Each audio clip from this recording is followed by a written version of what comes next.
Assalamualaikum warahmatullahi wabarakatuh.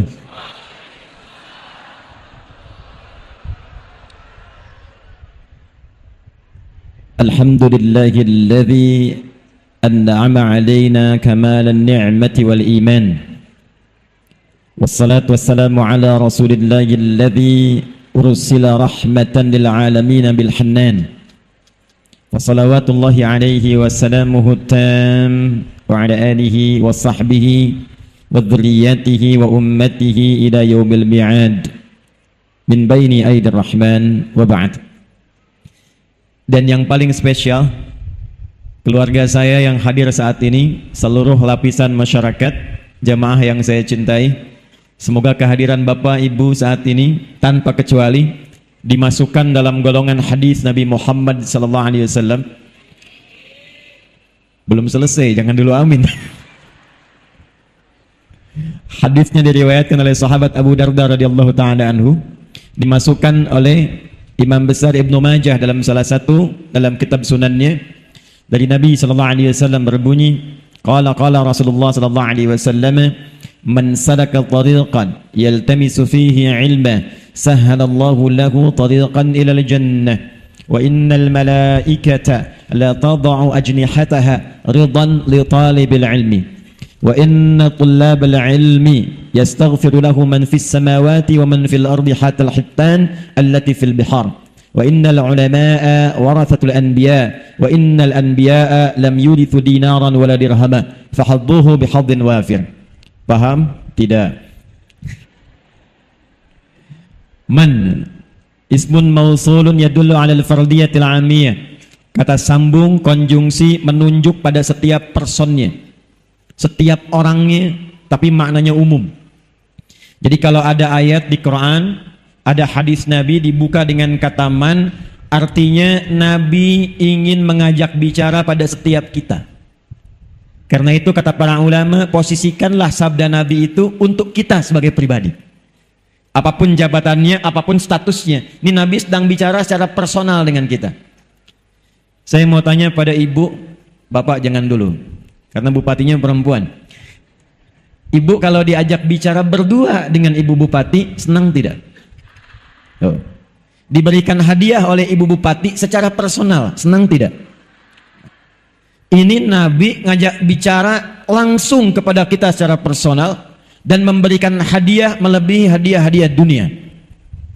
Kata Nabi, man salaka tariqa, siapapun fulana, laki-laki, perempuan, besar, kecil, tua, muda, status apapun, salaka tariqa, yang menempuh perjalanan walau tidak mudah. Bukan syari' tapi tariq. Tariq itu jalan yang tidak mudah, kadang berliku, kadang berlubang, kadang macet, kadang sampai ke tujuan tidak semudah apa yang dibayangkan. Itu tariq. Sifatnya disebut dengan tariqah. Karena itu orang ikut tariqah tidak mudah, ada perjuangannya. Jangan dikira datang ke tempat ini begitu mudah sampai, tidak. Pun demikian dengan kami, terbang dulu naik pesawat, ganti kendaraan, sampai dengan di sini. Anda pun yang datang ke sini belum tentu sampai dengan mudah. Mungkin ada yang menunggu dari sejak ba'da subuh. Ada yang sudah siap-siap ingin dapat sub pertama. Ada yang sudah pengen nyiapkan kamera, dapat spot yang paling bagus buat konten. Banyak hal. Tidak mudah. Nah, setiap perjuangan merangkat tapak kakinya itu dijamin langsung di lisan Nabi SAW. Sahhalallahu lahu tariqan ilal jannah. Kalau benar niatnya, kata Nabi, kalau benar tujuannya datang betul-betul untuk mendekat kepada Allah, menaati Rasulullah SAW, maka dijamin dengan syafaat Rasulullah saat di yaumil hisab, langkahnya akan diringankan langsung menuju surga Allah Subhanahu wa taala. Wa innal malaikata, dan sejak orang itu berangkat, kalau niatnya benar, betul-betul untuk mendekati Allah, berhijrah mendekat pada Rasulullah, itu malaikat diperintahkan oleh Allah langsung, bentangkan sayapmu, berikan ridha kepada para penuntut ilmu itu. Bentangan sayap malaikat inilah yang menghasilkan tiga hal. Satu, diperintahkan mengaminkan doa-doa yang dimohonkan oleh para penuntut ilmu. Karena itu jangan sepi dari doa. Sejak berangkat berdoa, di jalan berzikir, datang menunggu momennya berdoa, Itulah sebabnya di akhir ta'lim pun, akhir pengajian pun kita membiasakan berdoa. Karena hadisnya sahih. Kapan lagi doa dinaungi malaikat? Kapan lagi doa langsung diaminkan malaikat? Majlis ilmu itu peluangnya tinggi. Yang kedua, la tadau ajnihata haridan li talibil ilmi, makna kedua memohonkan ampunan kepada Allah. Ini yang menyebabkan satu ayat itu viral turun. Seorang pembunuh sudah membunuh puluhan orang, tiba kemudian ada sentuhan hidayah Allah dalam kalbunya.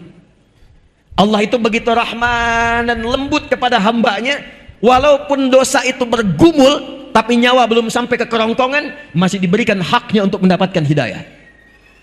Kenal Firaun? Kenal di mana? Kecil-kecil udah kenal Firaun. Cuma di Bangkalis ada anak kecil kenal Firaun. Alhamdulillah. Artinya ngaji nih, ngaji. Firaun tuh jahatnya luar biasa. Hobinya bunuh orang. Quran surah kedua ayat ke-49. Ngaku Tuhan, ana rabbukumul a'la. Orang sekarang paling keren ngaku nabi. Mudah-mudahan di Bengkalis tidak ada ya Bu ya. Jawa Barat itu ada satu kabupaten, AM dulu pemain bulu tangkis, ngaku nabi. Dibawa sama polisi kita tuh, ditanya, bagaimana bisa jadi nabi? Dia bilang, saya ke Bogor Pak, dapat wahyu. Orang ke Bogor dapat talas, dia dapat wahyu. Rekor paling tinggi di Jakarta pernah, ya, ada LE ngaku malaikat dan minta izin kepada gubernur pada masa itu untuk mendaratkan malaikat Jibril di Monas tuh. Pernah kejadian, ya, tangkap sama polisi kita tuh. Polisi kita luar biasa, jangankan teroris, malaikat tangkap tuh. Alhamdulillah, kita dukung yang demikian. Tapi Firaun ngaku Tuhan. Hobi bunuh orang, ngaku Tuhan, kata-kata kasar. Itu yang menyebabkan Nabi Musa alaihi salam sebelum berangkat mohon kepada Allah supaya dilembutkan hatinya agar tidak tersinggung dengan kata-kata Firaun. Firaun itu kalau sudah berkata, dia jengkel, itu taruhannya nyawa. Anda kalau hidup zaman Firaun, Firaun tidak suka rambutnya, itu bukan disuruh cukur. Tolong pisahkan kepala dari badannya. Firaun. Karena itu Nabi Musa berdoa sebelum berangkat, Rabbi syrahli wa yassirli wahlul 'uqdatam min lisani yafqahu qawli. Tapi sebelum doa itu dilakukan, turun perintah Allah di surah Thaha ayat 43 sampai 44. Perhatikan, Fir'aunnya, catat ini. Fir'aunnya itu tidak menutup haknya untuk mendapatkan hidayah dari Allah. Dengan sifat rahmannya Allah langsung berfirman, idhaba ila fir'auna innahu tagha faqula lahu qawlan layyina la'allahu yatadhakkaru aw yakhsha. Musa dan Harun gak tanggung, dua nabi ditugaskan hanya untuk memberikan hak hidayah pada orang yang telah menyimpang. Pergilah kepada Fir'aun, dia sudah keluar dari kewenangan jabatannya. Izin Bu, itu sebabnya nggak disebut namanya, tapi disebut dengan gelarnya. Ada rumus dalam tafsir, kalau di ayat Quran tidak disebutkan namanya secara langsung, tapi disebutkan gelar atau sifatnya, ini memberikan kesan bahwa peristiwa itu mungkin terjadi lagi di masa depan oleh orang-orang yang punya gelar-gelar serupa.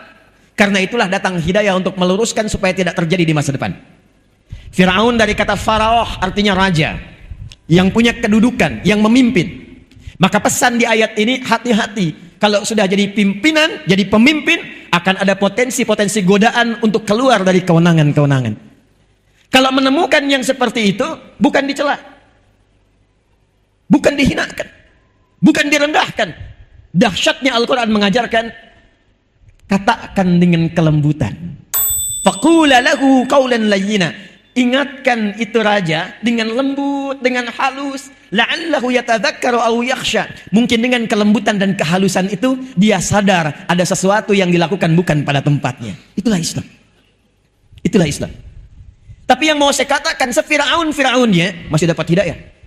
Cuma sayang, dikasih tidak diambil. Itulah manusia. Nah, si pemuda ini membunuh puluhan orang, menghunjam hidayah dalam kalbunya, lalu dia memutuskan untuk mencari ketenangan mendekat kepada Allah. Konsultasi pada seorang kiai, tuan guru pada masa itu, Maka disampaikan oleh tuan guru itu, yang bisa membimbing Anda bukan saya, tapi syekh di tempat fulan. Maka berangkatlah orang itu, diisi di perjalanan dengan memohon ampunan kepada Allah, menyesali dosa-dosanya. Baru di pertengahan dari jaraknya lebih sejengkal, belum sampai ke tujuan, tiba-tiba malaikat maut datang lebih cepat dari apa yang dia bayangkan. Maka wafatlah di perjalanan itu, hanya modal istighfar untuk menuntut ilmu, istighfar untuk taubat, berada di pertengahan jarak lebih sejengkal. Maka apa yang kemudian disampaikan oleh Allah, diperintahkan pada malaikat, taubatnya saya terima, amalan sejengkal itulah amalan pertama yang dia lakukan setelah taubat, yang mengantarkan dia pada ridha dan jannahnya Allah subhanahu wa ta'ala. Turunlah Quran surah keempat An-Nisa ayat 100 untuk memberikan motivasi, termasuk penjabaran dari kisah ini. Wa may yuhajir fi sabilillahi yajid fil ardi muraghaman katsiran was'a wa may yakhruj min baitihi muhajiran ila Allah war rasul. Perhatikan kalimatnya, thumma yudrikhul maut faqad waqa'a ajruhu 'ala Allah. Siapa yang berniat mengikuti spirit hijrah. Spirit hijrah bahasa Arabnya disebut hijriyah. Iya-nya untuk ikut, taknya untuk sifat. Hijrah itu peristiwanya. Saya ulangi, hijrah peristiwanya. Karakternya, sifatnya, tuntunannya itu tambah tak di ujungnya setelah ya nisbah. Kalau kita ingin ikuti spiritnya, membawa pedomannya, kita terapkan dalam kehidupan, maka rubah kalimatnya dari kata hijrah menjadi hijriyah. Kenapa kalender Islam disebutnya dengan hijriyah? Untuk memberikan kesan kepada kita bahwa setiap hari, setiap pekan, setiap bulan, dan dievaluasi setiap perganti tahun, usahakan orang-orang Islam itu selalu mengambil, belajar, dan mempraktekkan spirit-spirit hijrah yang pernah diajarkan oleh Rasulullah SAW. Itu rahasianya kenapa disebut hijriyah. Jadi kalau mau lebih tepat kalimatnya 1445 hijriyah. Itu lebih tepatnya. Saya kembalikan terlebih dahulu. Siapa yang mau belajar dari spirit hijrah ini, dan dia mau menaati Allah dan Rasulnya, maka kata Allah, kalau masih ajal ada untuk berkehidupan, masih belum tiba wafatnya, akan dirubah keadaannya menjadi lebih baik, lebih makmur, dan lebih sejahtera dalam kehidupannya. Nanti saya berikan rahasia kenapa Nabi Muhammad diperintahkan hijrahnya dari Mekah ke Yathrib, bukan ke tempat lain. Dan itu pembuktian dari spirit hijrah. Tapi kalau ada yang berangkat sampai di sini, kemudian pulang ke rumah, belum sempat melihat hari esok, tiba-tiba meninggal dunia. Dengan niatnya saja, kata Allah, saking dahsyatnya kita berkumpul hari ini. Apalagi niat kita meneladani sifat hijrah, saking dahsyatnya. Kalau benar niatnya, betul tujuannya, dia wafat, diterima oleh Allah taubatnya, digugurkan dosanya, dan berpotensi dicatatkan amalannya untuk mengantarkan pada surganya Allah subhanahu wa ta'ala. Itu ayat Qurannya. Nah sekarang kita masuk pada inti bahasannya. Apa sajakah spirit-spirit hijrah itu? Bagaimana bisa kita terapkan minimal di wilayah Kabupaten Bengkalis ini dengan 11 kecamatan, 200.000 jiwa kurang lebih, potensi zakat malnya bisa 700 sampai 800 juta per bulan nih. Seperti apa kita kemas itu melalui spirit hijrah? Ini yang akan kita mulai pembahasannya di pagi hari ini insyaallah. Jadi yang tadi mukadimah itu. Baik, saya mau tanya sebentar, Bu. Nabi hijrah dari Mekah kemana? Ya, salah. Kompak jawabannya, tapi salah. Nabi hijrah dari Mekah kemana? Yathrib. Ini yang benar. Jadi selama ini kita mendengarnya Nabi itu hijrah dari Mekah ke Madinah. Itu jadi setelah Nabi ada di sana. Sebelumnya bukan Madinah. Sebelumnya Yathrib. Anak keturunan dari Nabi Nuh alaihissalam yang mengembara sampai di wilayah itu masih kosong, maka pada masa itu orang pertama yang menemukan tempat dinamai dengan nama orangnya. Sebabnya kita menemukan di Palestina ada wilayah Kanaan, ya. Kemudian di wilayah yang tadi disebutkan 400 km dari Mekah kita temukan nama Yathrib, termasuk keturunan Nabi Nuh alaihissalam. Nanti nasabnya sejajar dengan Nabi Muhammad yang juga keturunan Nabi Nuh alaihissalam. Dari jalurnya Nabi Ismail ke Nabi Ibrahim alaihi wassalam, Muhammad sallallahu alaihi wasallam bin Abdullah bin Abdul Muttalib bin Hashim bin Abdul Manaf bin Qusay bin Murrah bin Kilab bin Ka'ab bin Ghalib bin Fihir bin Lu'ay bin Malik bin Nadar bin Kinana bin Khuzaimah bin Mudrikah bin Ilyas bin Nizar bin Mudar bin Ma'ad bin Adnan bin Addi bin Adri bin Muqawwam bin Nagur bin Tarikh bin Ya'rub bin Yasjub bin Nabit bin Ismail alaihi salam bin Ibrahim bin Azar atau bin Nagur bin Abir bin Kinan bin Arfakhshad bin Sam bin Nuh alaihi salam. Ketemu di situ. Bin Mihlail bin Matusyala bin Kinan bin Anwas bin Thith bin Adam alaihi salam. Ayo coba ulangi. Ayo. Nah, Yathrib ini kemudian menemukan tempat itu, lalu berkumpullah orang-orang yang datang duluan itu banyak yang datang dari Yaman awal-awal ke situ. Makanya Yaman kata Nabi itu punya karakteristik pada umumnya lembut karena daerah pegunungan dan banyak pertanian. Memberikan pengaruh secara psikologi, orangnya lembut, ramah. Terbawalah ke daerah Yathrib, ramah. Ada viral-viral di era setelah Nabi Musa alaihissalam, akan ada Nabi terakhir orang hebat, orang ramah, orang lembut, orang toleran yang kelak akan mulai berdagang, datang pertamanya ke wilayah Yathrib juga dan kelak hijrah ke sana. Maka berbondong-bondonglah orang Yahudi pun datang ke wilayah itu. Salinglah kemudian berkumpul dan muncul sifat keyahudiannya. Dimonopoli ekonominya, pasar dikuasai, riba muncul, ketimpangan muncul. Maka yang terjadi apa? Maaf, tidak stabil ekonominya. Dua, konflik muncul, fitnah muncul, pertikaian muncul. Suku besar Aus dan Khazraj diadu domba, 600 tahun tidak selesai konfliknya. Jadi kalau di Aus, kecamatan Aus ini ada yang meninggal, di Khazraj pun harus ada yang wafat. Ekonomi tidak stabil, konflik sosial tinggi, kriminal banyak. Sampai orang Arab menyimpulkan, kalau Anda ingin lihat sejelek-jeleknya pasar setelah pasar yang di Irak itu, maka pasar yang paling jelek di wilayah Arab, wilayahnya Yathrib. Nggak ideal. Tapi yang paling menarik, kenapa Nabi Muhammad SAW diperintahkan oleh Allah hijrahnya ke Yathrib? Padahal Taif sudah maju. Taif itu maju, buah-buahannya banyak, kotanya bagus. Tapi qadarullah begitu masuk Taif kok dilempari, jangan masuk sini. Itu ada hikmahnya. Itulah sebabnya ketika malaikat penjaga dua gunung turun mengatakan, ya Rasulullah, ya Muhammad sallallahu alaihi wasallam, mud yadaika ila sama' atau kama qala, angkat tanganmu ke langit, mohonkan pada Allah supaya aku mengangkat dua bukit ini untuk menghimpit semua orang Taif itu yang telah melemparimu. Kata Nabi, lah, jangan lakukan. Fa innahum qaumun la ya'lamun. Karena mereka cuma kaum masyarakat yang belum paham saja, belum tahu. Ini manhaj dari Nabi. Kalau ada orang belum tahu, jangan dicela. Tapi minimal didoakan, lantas diberitahu. Mungkin dengan doa itu dia menjadi tahu dan menjadi baik di kemudian hari. Maka kata Nabi, kelak insya Allah aku bermohon pada Allah, akan muncul di bumi Taif laki-lakinya, perempuannya, remajanya, anak kecilnya, yang mereka mengatakan asyhadu an la ilaha illallah wa asyhadu anna Muhammad Rasulullah. Singkatnya, terjadi peristiwa Isra Mi'raj. Setahun setelah itu langsung berangkat ke Yathrib. Ini yang akan kita terangkan, ini yang akan kita bahas. Nabi dalam waktu singkat, kalau sekarang dibawa ke Indonesia 2 periode kepemimpinan lah Bu ya. Ya, 5 kali 2 10 tahun itu. Cuma 10 tahun yang tadinya terbelakang, tidak punya peradaban, konfliknya tinggi, ekonomi tertinggal, segalanya nggak nampak ideal, tiba-tiba berubah jadi suasana kota yang mencerahkan dan viral di antara Arab.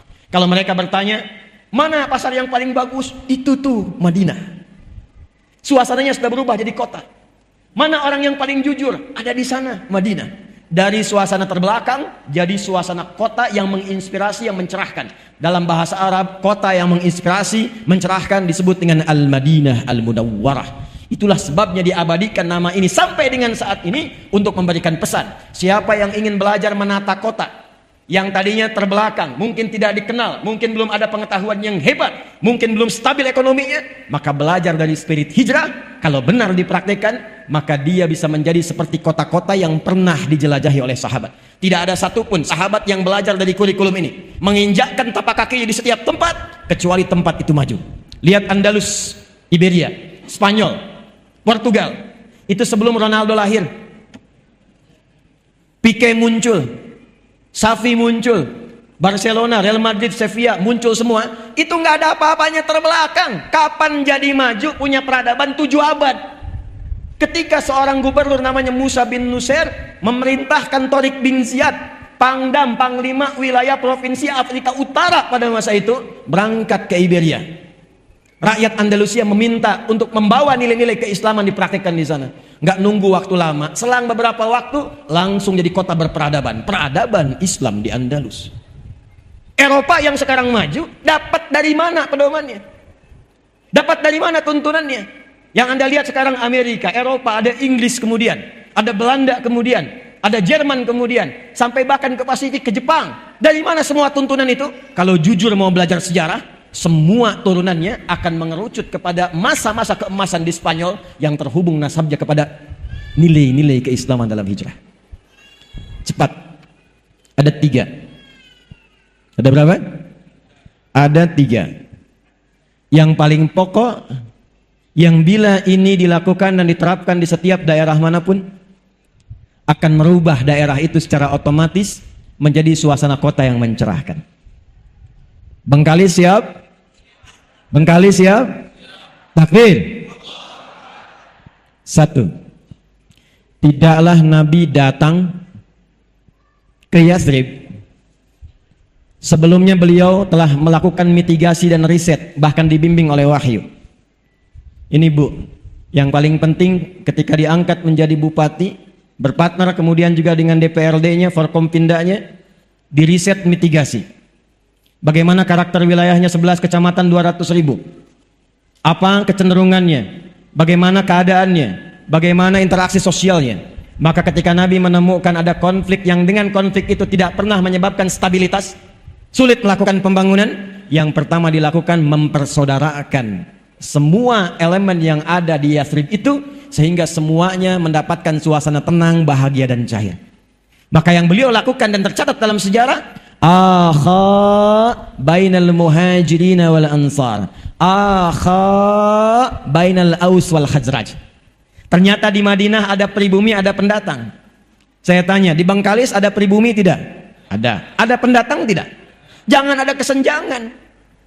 Karena setelah Nabi datang nggak ada lagi istilah ini muhajirin, ini ansar. Cuma sifat saja. Yang ada adalah ahlul Madinah. Baik ada pendatang, bagus. Baik ada pribumi, bagus. Ketika kemudian keduanya dipersaudarakan dan sepakat dengan visi yang sama, bangun Bengkalis, makmurkan Bengkalis, sejahterakan Bengkalis, dan niatkan dengan niat yang benar. Itu modal dasar untuk membangun suasana kota. Dan hebatnya orang pribumi sampai disebut ansor pada masa itu, ini dahsyatnya. Ansor itu mau menolong sedalam-dalamnya, saking dalamnya, yang dimiliki pun bisa dibagi. Yang dimiliki bisa dibagi. Nih Pak, tidak ada sahabat Nabi dari Mekah datang kehausan kecuali dijemput oleh orang yang bawa minuman. Ada orang lapar, dijemputnya oleh orang yang bawa makanan. Yang dahsyat apa? Ini saya mau cerita sedikit saja. Ibu pernah dengar namanya Abdurrahman bin Auf? Kaya tidak? Tuh, sudah salah lagi deh. Saya tanya di antum yang ikhwan, Abdurrahman bin Auf tuh kaya tidak? Tidak. Tidak. Kurang lengkap informasi sejarahnya itu. Abdurrahman bin Auf itu seorang sahabat, tapi tidak kaya. Beliau itu sahabat yang kebangetan kayanya.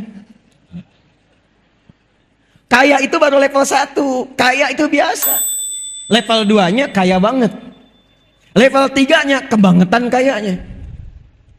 Saya bulan lalu qadarullah dianugerahi honoris causa.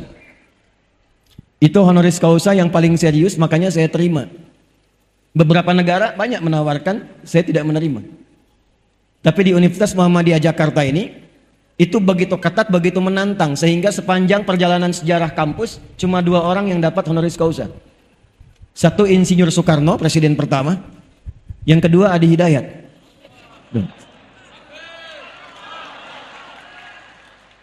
Dan itu 2 tahun. 2 tahun.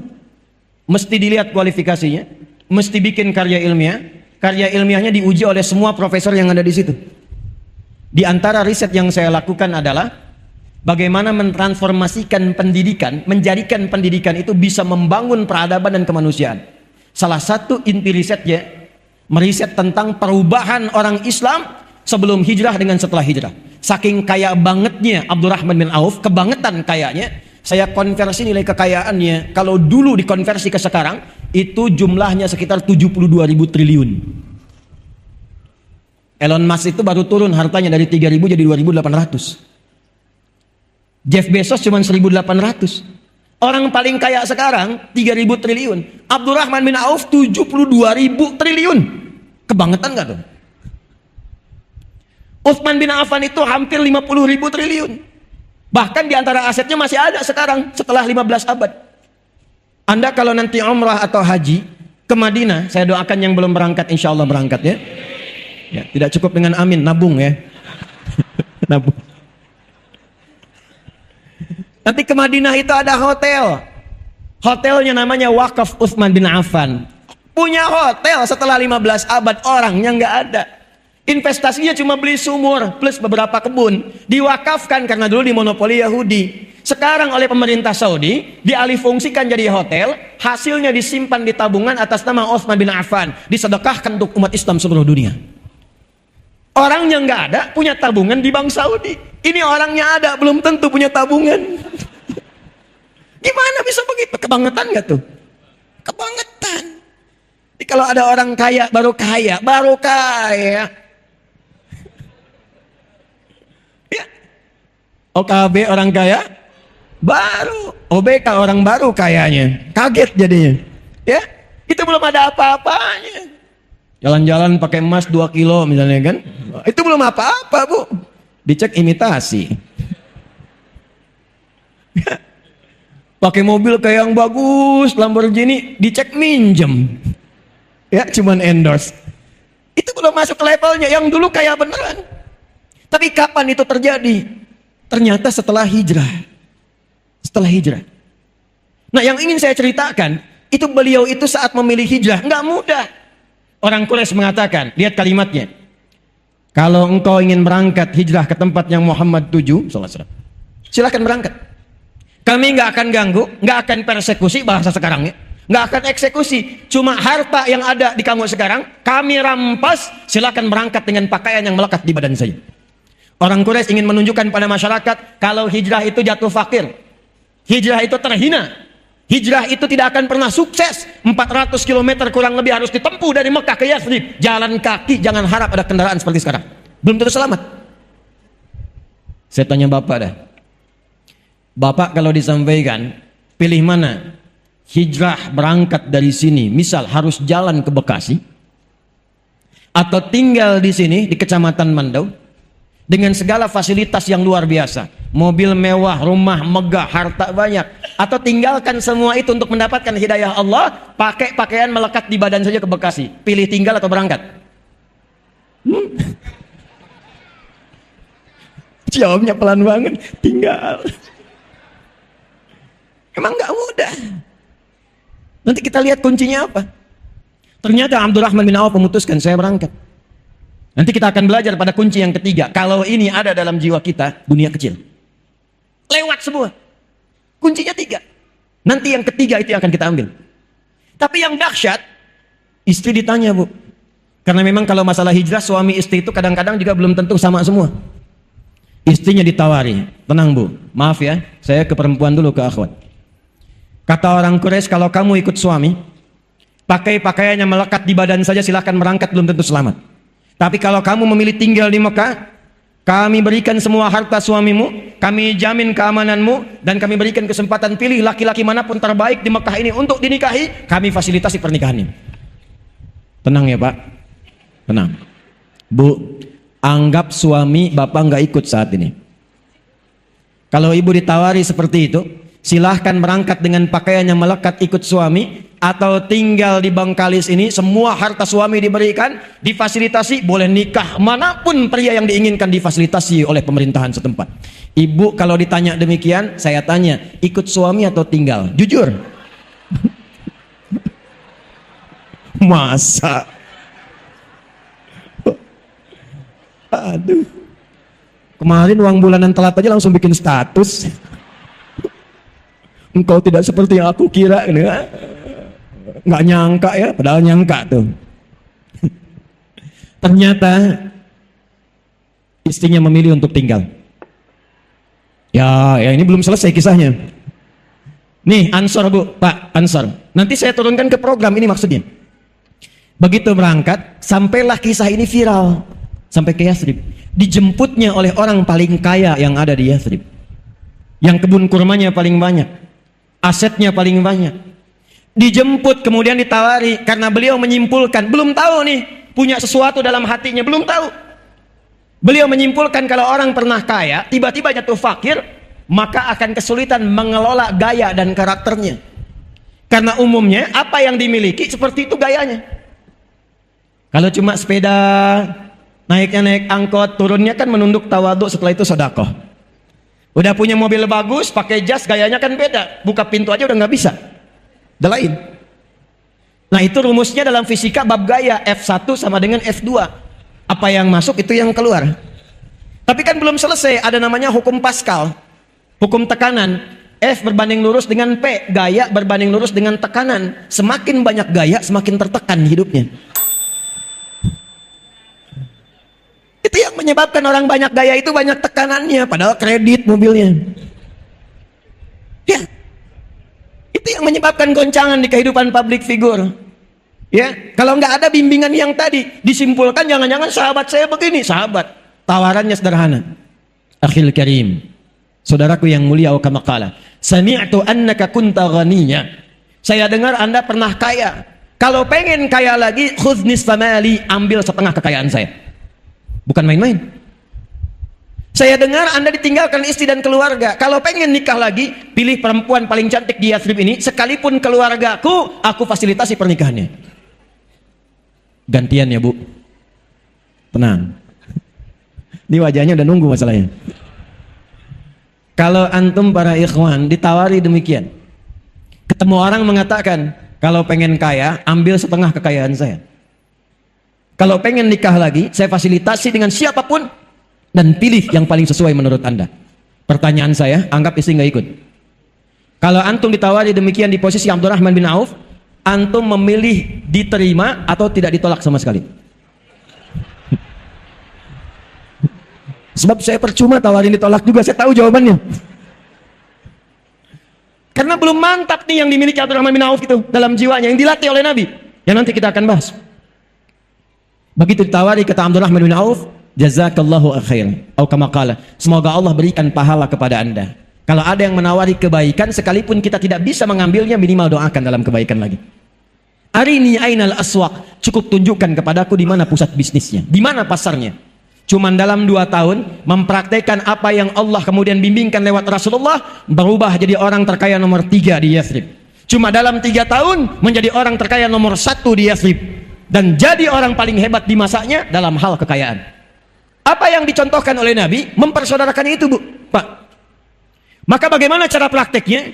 Saya pernah menyampaikan rumusan ini di beberapa kota, kabupaten dan provinsi di Indonesia, dan hasilnya cukup signifikan. Bu, Pak, pemangku kepentingan, ada hadis Nabi memberikan isyarat akan tiba satu masa, pasar-pasar itu diaksesnya akan sangat cepat sekali. Bahasa kitanya akan muncul era digitalisasi. Pada masa itulah terjadi, kata Nabi, taqarrubul zaman. Masa itu begitu singkat, setahun kayak sebulan, sebulan kayak sepekan, sepekan kayak sehari, sehingga semua cepat, mudah diakses. Sekarang saya ceramah, sekarang bisa diakses di Amerika, sekarang bisa diakses di Saudi Arabia, cepat sekali. Maka manfaatkanlah teknologi itu buat program. Contohnya Amin Ansor Muhajirin. Mitigasikan 11 kecamatan siapa yang sudah matang masuk kualifikasi Ansor. Klasifikasikan kelas menengah ke bawah itu dalam klasifikasi Muhajirin. Bikin aplikasi, masa nggak ada yang bisa satupun 200.000 orang?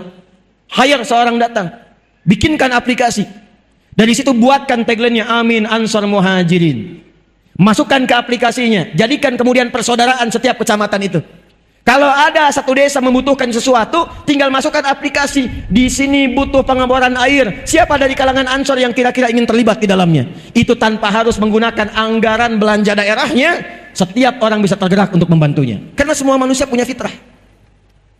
Jika satu butuh kompor, tidak harus minta bupati.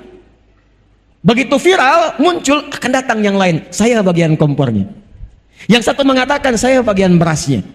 Itu rumahnya akan rubuh. Kita ingin punya gerakan untuk perbaikan rumah.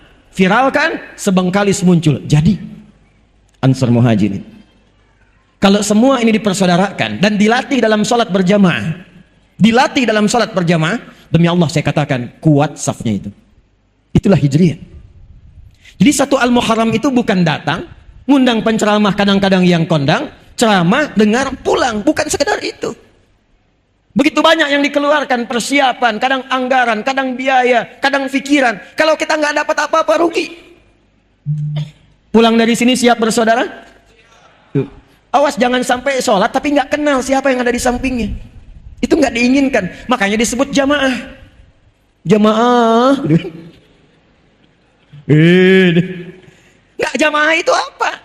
Jamaah itu sifatnya disebut al-jumu'ah. Akar katanya al-jam'u. Al-jam'u itu duduk, kenal antar yang duduk, saling memperhatikan di antara yang duduk. Itulah al-jam'u. Kumpulannya disebut jamaah. Makanya nggak ada di zaman Nabi orang datang ke masjid dengan jamaah, sholat jamaah, mengaji jamaah, itu kecuali kenal siapa yang datang, tahu kebutuhannya. Nggak ada orang ke masjid kehausan, ketika pulang itu selesai dahaganya. Nggak ada orang lapar masuk masjid, ketika pulang selesai urusan dapurnya. Itulah jamaah. Saya membayangkan kalau ada dalam satu masjid, setiap pekan bahkan Jumatan, setiap hari bahkan kemudian berangkat. Di situ ada dokter, di situ ada jamaah yang lain. Ketika ada satu pasien merasakan sakit atau di antara keluarganya nggak sanggup ke rumah sakit, bertemu dengan dokter, konsultasi, diberikan resep saat itu juga. Selesai. Ada orang nggak punya pekerjaan, datang kemudian orang yang Allah berikan amanah kepadanya kelebihan dari usahanya, konsultasi, diberikan jalan untuk mendapatkan lapangan pekerjaan. Itulah jamaah. Itulah sebabnya setelah dipersaudarakan, Nabi menerapkan hukum kedua. Bangun tempat persatuan yang bernama masjid. Apa namanya? Maka disinilah perannya datang. DMI, MUI, Basnas. Datang semuanya, buat mitigasi, jangan sekedar jadikan masjid hanya untuk tempat sholat saja. Zaman Nabi, masjid tempat solusi, tempat bersatu, tempat ta'aruf, kenal, jadi tahu siapa yang hadir di sampingnya. Jangan sampai jamaah tapi nggak kenal siapa yang di sampingnya, nggak tahu siapa yang datang, nggak kenal tetangganya. Itu bukan jamaah namanya. Itulah Islam. Itulah Islam. Dan dahsyatnya setelah itu muncul yang ketiga. Ini akan saya percepat. Nabi perhatikan bagaimana caranya supaya masyarakat tidak gelisah urusan dapur. Alladzi at'amahum min ju. Rakyat itu semangat membangun, kompak dengan pemerintahannya. Kalau urusan dapurnya terpenuhi, gimana caranya ekonominya stabil? Maka Nabi stabilkan urusan ekonomi dan pasarnya. Disepakati bikin piagam Madinah. Harga sekian, diviralkan. Hei, kalau yang butuh gandum, tutup yang itu saja. Kalau yang butuh pakaian, itu orangnya yang itu. Kalau mau kurma, ini pasar kurma seperti ini. Harganya kemudian stabil. Jadi pasarnya hidup. Nggak ada orang Madinah belanjanya ke Mekah. Nggak ada orang Madinah belanjanya urusan pokok yang di dalam harus ke Syam. Yang nggak ada di Madinah baru keluar dari situ. Tapi UMKM-nya diberdayakan di lingkungan Yasrib yang kelak menjadi Madinah itu. Maka yang ketiga, ibu cek bu, berapa banyak UMKM di kecamatan, semua kecamatan wilayah Bengkalis itu. Siapa saja kemudian yang punya profesi-profesi A. Yang jualan beras berapa? Yang bertani berapa orang? Yang berternak berapa orang? Yang di sayuran mana lokasinya? Maka fasilitasi sekarang eranya era digital. Aplikasi yang tadi, masukkanlah kemudian usaha UMKM di dalamnya. Jadi masyarakat tahu kalau pesan beras, oh ini di kecamatan Mando ada berasnya. Belanjanya di situ.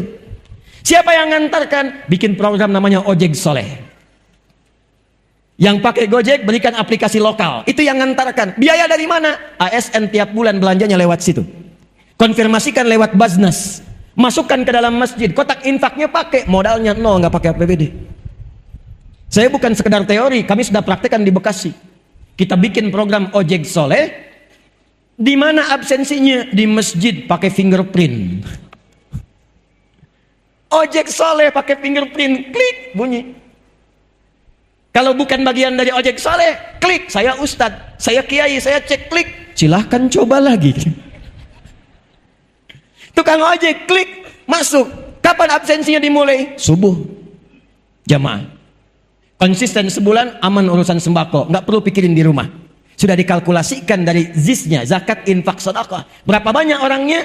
Ini bagiannya. Hasil yang didapatkan 70% ambil, 30% tabung. Dibantu progresnya. Dikumpulkan, support yang lain lagi. Kalau yang lain sudah bagus, jadikan beasiswa, berikan tabungan umrah. Tukang ojek yang tadinya ngojek, kebutuhannya terpenuhi, bisa umrah, bisa beasiswa anaknya. Itu spirit hijrah. Dan itulah perubahan yang kita siapkan saat Muharram ini. Kalau bisa kita siapkan demikian, akur tempatnya, demi Allah saya katakan, apa yang terjadi di tempat lain, kegelisahan, maaf, coba cek berita tiap hari sekarang. Tiap hari.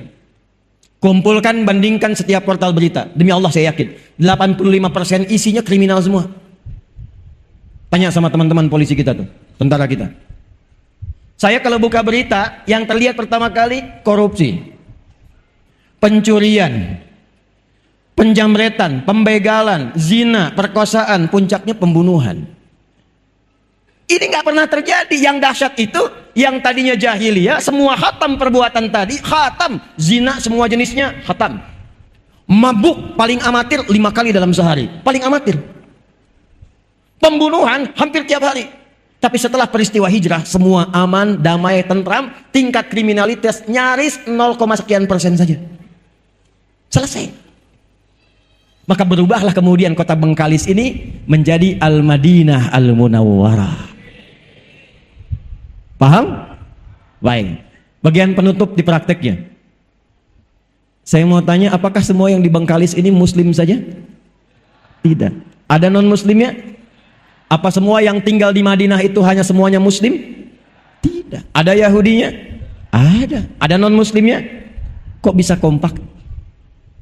Kok bisa rukun? Kok bisa maju? Di antara faktornya, Nabi menanamkan nilai-nilai toleransi yang luar biasa yang langsung dicontohkan oleh umat Islamnya. Apa di antara prakteknya?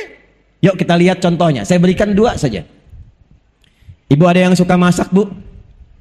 Ada yang suka masak? Alhamdulillah. Lihat, masih ingat hadis Nabi ini?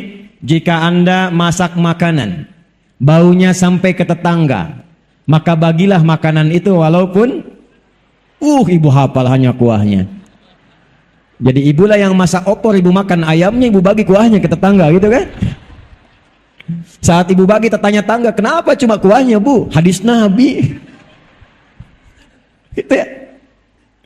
Itu maksudnya, kalaupun ada bumbu-bumbu yang kadang orang salah paham karena mencium bau tak sesuai masakannya. Sekarang ada bumbu rendang yang dimasak tempe, bumbu opor yang dimasak singkong. Supaya tak salah paham, kirimkan keadaannya supaya dia mengerti apa yang dimasak itu. Tapi saat dikirimkan itu, apakah Nabi mengatakan kalau tetangga Anda orang Islam saja? Tidak. Betapa banyak non-muslim dikirimkan. Allahu Akbar. Dan yang paling indah itu ketika diberikan, bertanya, Anda baik sekali. Perhatikan jawabannya. Bukan. Allah yang memerintahkan saya untuk berbagi. Kenal Allah.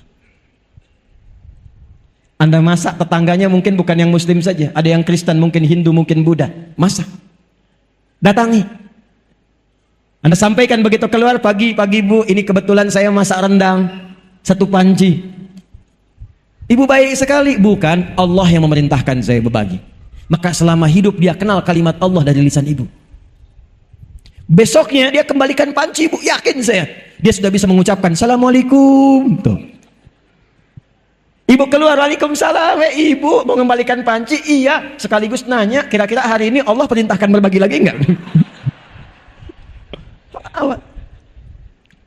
Antum pernah dengar hadis tentang tanaman? Kalau Anda punya tanaman, buahnya kemudian merayap ke wilayah tetangga, maka hakun mustarak, buahnya milik bersama. Pertanyaan saya, dipraktekkan nggak? Punya mangga, bagian buahnya itu sebagian ke tetangga.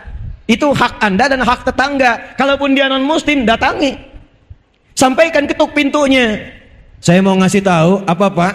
Itu ada buah mangga. Oh iya, punya Bapak kan? Betul, saya yang punya pohonnya. Tapi buahnya itu kebagian wilayah pekarangan Anda. Daunnya jatuh ke tempat Anda. Anda yang melihat matangnya, jangan sampai Anda membersihkan daunnya, kami yang makan buahnya. Itu adalah hak kita bersama. Kalau ingin ambil, ambil. Jangan pernah bertanya pada saya, karena itu hak bapak dan ibu juga. Dia tanya, dari mana ketentuan itu? Allah yang memerintahkan kami berbagi. Kenal Allah. Nikmat. Tapi kadang dia nggak tahu kalau tumbuhan beda dengan hewan. Besoknya ayam bapak main ke pekarangan dia.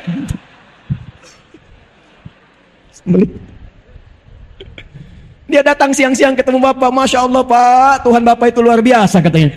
Kemarin kami dikirim mangga, sekarang dikirim ayam. Itulah keindahan. Baik, saya kira tidak banyak yang ingin saya sampaikan. Yang penting poin-poin hijrahnya yang kita siapkan. Jadi sekarang saya ingin membawa resolusi kesepakatan bersama demi Bengkalis yang kita cintai ini. 1, siap bersaudara? Saya tidak ingin mendengar lagi ada orang bertikai di Bengkalis ini. Ada orang yang mengambil hak orang lain.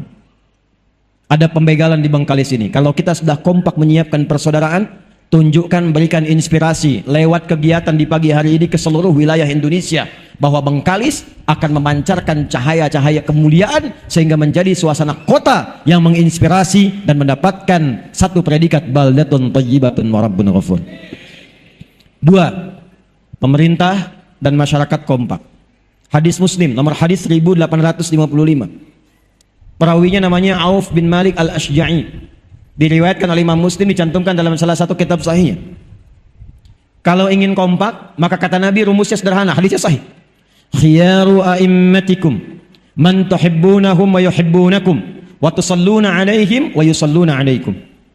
Kalau Anda ingin menemukan pemimpin-pemimpin yang baik, bupatinya baik, wakilnya baik, DPRD-nya baik, ya, kemudian apalagi Kapolresnya kemudian baik, Polseknya baik, kemudian di TNI-nya, Kodimnya, kemudian dan Ramilnya baik sampai ke bawahnya, kuncinya 1. Kata Nabi, berusahalah untuk saling mendoakan sehingga tertanam rasa cinta di dalamnya. Doakan beliau-beliau ini, karena hisabnya tidak mudah, tidak ringan bu. Ada orang kepleset di salah satu kecamatan, yang dihisab Pak Camat, laporannya Bu Bupati. Tidak mudah, didoakan. Dan ketika doa disampaikan oleh jamaah, sampaikan jamaah, hidayah Allah diturunkan. Datang ulama-ulama yang baik dari MUI-nya, DMI-nya, Basnasnya, duduk sama-sama bagaimana caranya memberikan kemaslahatan pada masyarakat. Ibu pun mendoakan, bapak mendoakan. Kalau sudah saling mencintai, maka dilanjutkan.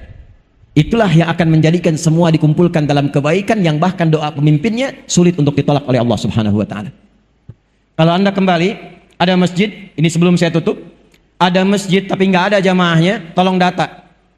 Siapa saja tetangga-tetangga muslim yang muslim? Siapa-siapa saja tetangga masjid yang muslim. Tidak usah diceramahi, tidak usah dimarahi. Sabtu habis subuhan, sebelumnya beli buah, jangan banyak-banyak, 5 aja. Masukin kresek plastik. Habis subuh, jamaahnya tengok ke rumahnya, datangi. Assalamualaikum, Pak. Salam, sehat Bapak? Sehat. Kami kira sakit Pak, tadi nggak kelihatan di masjid. Ini kami bawakan buah. Itu insya Allah duhur dia ke masjid duluan sebelum Anda datang. Penuh. Setelah itu kerjasama. Kuatkan ukhuwah, seimbangkan pasar, kompak kita praktekkan. Semoga menjadikan Bengkalis ini insya Allah sebagai kabupaten menuju kota yang dirahmati oleh Allah Subhanahu wa taala. Alhamdulillah, saya kira itu yang bisa disampaikan, yang menjadikan kita menutup dengan doa di kesempatan siang hari ini. Mudah-mudahan semua yang datang dirahmati oleh Allah Subhanahu wa taala, diridhai, disehatkan, dikuatkan dan diberkahi kota ini dalam kebaikan. Allahumma taqabbal minna innaka antas sami'un alim wa tub 'alaina innaka antat tawwabur rahim. Nahmaduka hamdan kama 'allamtana an nahmadak wa nashkuruka shukran kama 'allamtana an nashkurak antal muqaddim wa antal muakhir biyadikal khair innaka 'ala kulli syai'in qadir. ربنا نصلي ونسلم على حبيبك الكريم رسولك المصطفى الأمين سيدنا محمد وعلى آله وصحبه أجمعين. ربنا لا تدع لنا في مقامنا هذا ذنبا إلا غفرته. Ya Allah, kalau ada pendosa hadir di sekitaran masjid ini, di dalam majlis ini, jangan biarkan ia pulang sebelum Kau ampuni seluruh dosa-dosanya. Wala hamman illa farajtah. Jika ada di antara kami yang tengah hadir dengan kegelisahan, jangan biarkan ia pulang kecuali Engkau telah tenangkan keadaan hatinya. Allahumma wala asran illa yasartah. Ya Allah, Engkau maha mengetahui, boleh jadi ada satu di antara kami yang datang membawa kesulitan di pekerjaannya, di rumah tangganya. Mohon jangan biarkan ia pulang kecuali Engkau telah angkat dan hilangkan seluruh kesulitannya. Wala maridan illa syafaitah. Jika ada di antara kami yang Engkau uji dengan penyakit seberat apapun, maka mohon angkat dan sembuhkan penyakitnya.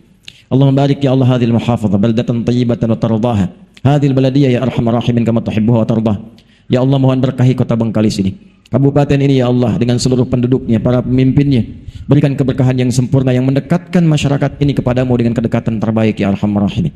Allahumma ya Rabbal Alamin ati anfusana taqwaha wa zakkiha anta khairu man zakkaha anta waliyuha wa maulaha alif baina qulubina wa jannibna minat tafruqah. Ya Allah, lembutkan hati kami untuk bersatu dalam kebaikan, jauhkan kami dari perpecahan. Mohon jaga negara kami Indonesia ya Allah dalam keadaan bersatu, baik, tercerahkan, makmur seperti yang Kau ridai. Jauhkan kami dari perpecahan ya Allah yang menuju pada keterpurukan. Ihfadz ya Allah ulama'ana waj'alhum mukhlishina lakaddin.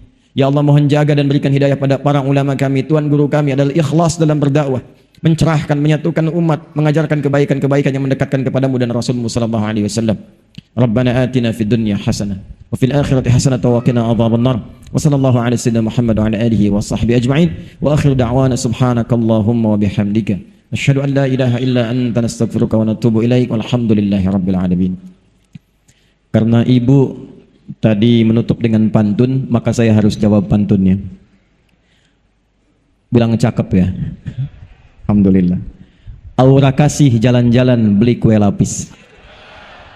Terima kasih sudah diberi kesempatan hadir di Bengkalis. Assalamualaikum warahmatullahi wabarakatuh. Assalamualaikum warahmatullahi wabarakatuh. Alhamdulillahi rabbil alamin. Segala puji hanya milik Allah subhanahu wa ta'ala yang telah memberikan kepada kita nikmat iman, nikmat Islam, serta kesempatan untuk menghadiri majelis ilmu melalui kajian yang penuh hikmah ini. Shalawat serta salam semoga senantiasa tercurah kepada Nabi Muhammad Shallallahu Alaihi Wasallam, keluarga, para sahabat, dan seluruh umatnya hingga akhir zaman. Jamaah sekalian yang dirahmati Allah, dari kajian yang telah kita simak bersama, kita belajar bahwa hakikat hijrah bukan hanya berpindah tempat, tetapi berpindah menjadi pribadi yang lebih baik, lebih dekat kepada Allah Subhanahu wa Ta'ala, lebih semangat menuntut ilmu, memperkuat persaudaraan, memakmurkan masjid, membangun kepedulian sosial, menjaga toleransi, serta berusaha menghadirkan manfaat bagi sesama. Rasulullah Shallallahu Alaihi Wasallam telah memberikan teladan bagaimana sebuah masyarakat yang penuh konflik dapat berubah menjadi masyarakat yang damai, maju, dan penuh keberkahan melalui semangat hijrah yang benar. Semoga kita semua diberi kekuatan untuk mengamalkan ilmu yang telah disampaikan dan menjadikannya sebagai jalan menuju ridha Allah Subhanahu wa Ta'ala. Amin ya Rabbal Alamin. Jika Anda merasa kajian ini bermanfaat, jangan lupa tekan tombol like.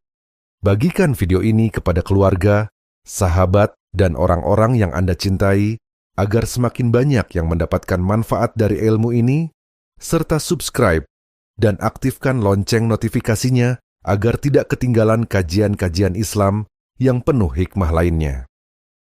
Dan kami juga mengajak jamaah sekalian untuk menuliskan doa terbaik di kolom komentar. Bagi Ustadz Adi Hidayat, semoga Allah Subhanahu wa Ta'ala senantiasa menjaga kesehatan beliau, melimpahkan keberkahan umur, menguatkan beliau dalam berdakwah, menerima setiap amal kebaikannya, serta menjadikannya sebab semakin banyak manusia mendapatkan hidayah. Jazakumullahu khairan katsiran atas perhatian dan kebersamaannya. Wassalamualaikum warahmatullahi wabarakatuh.